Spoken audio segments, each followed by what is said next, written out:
if they begin work on site within 18 months of getting planning permission. The plans are due to be announced in the budget 2015, according to the newspaper, and it will apparently contain a package of measures aimed at tackling the lack of supply. Managing Director at Onlinetradesmen.ie, Ted Laverty, is on the line. Ted Laverty, this is interesting, but does it not mean the tax is going to rise substantially if within 18 months of the building work nothing is happening? Is it an incentive or a threat?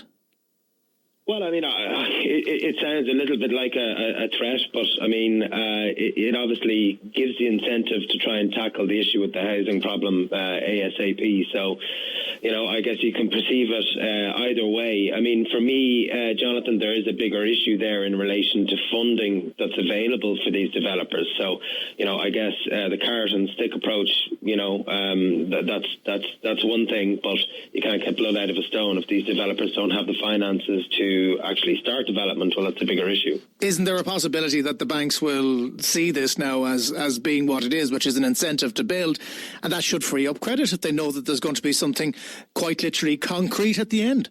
Well, listen, I tell you, if you're surmising that banks will use logic to get lending again, well, you know, you may have a better crystal ball than I do. I mean, it hasn't worked in the SME sector, and I think it's very difficult for anybody to get money out of banks at the moment. What we're kind of hearing on the ground is that developers, you know, they're I guess once bitten, twice shy in terms of actually ploughing in and trying to finance development. Those that have money, I guess, are being cautious. Those that don't are looking at the funding arrangements that they'd have to set with third parties and the amount of interest that they'd have to pay on those. And in some cases, they're saying it's just not worth the risk. Okay, well, they're clearly trying to put the horse before the cart here. But even if this all does happen and it's agreed and the money is put in place, do we have the physical personnel to start building all of these houses? The CIF saying 10,000 units likely to be built this year alone. Do we have enough tradesmen in the country to meet the demand? Well, I mean, you know, what's happened, we've been around since 2007, so we've kind of seen, you know, an oversupply situation down to kind of where it is now in terms of that there are just about enough tradespeople in the country to meet demand. So obviously if there is a massive incentive and a massive expansion of the construction sector, we don't believe that there are going to be the qualified and calibre tradespeople available to pull off the work.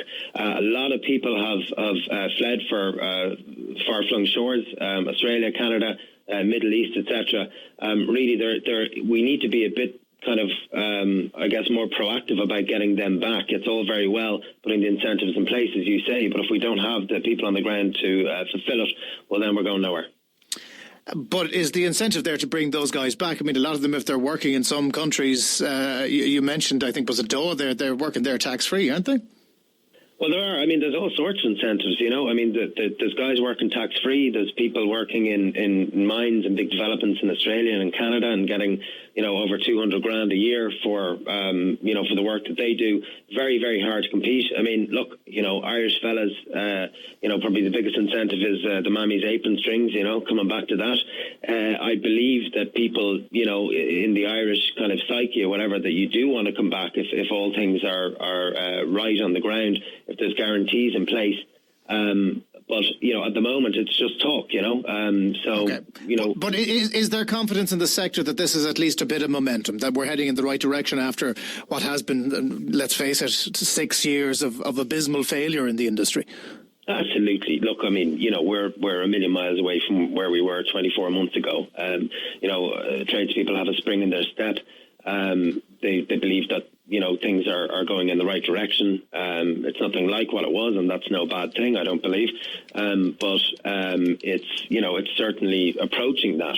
What we probably need to do, Jonathan, my suggestion is that we need to proactively target all these young apprentices and young tradespeople that have gone to far-flung shores to try and get them back. You know, we alone have a database of thousands of tradespeople, you know, since before the financial crisis. So, you know, we would be able to, if there was an incentive there, target some of them, if there were guarantees of work, guarantees of salary levels, you know, for a period of time, try and target them, try and get them back.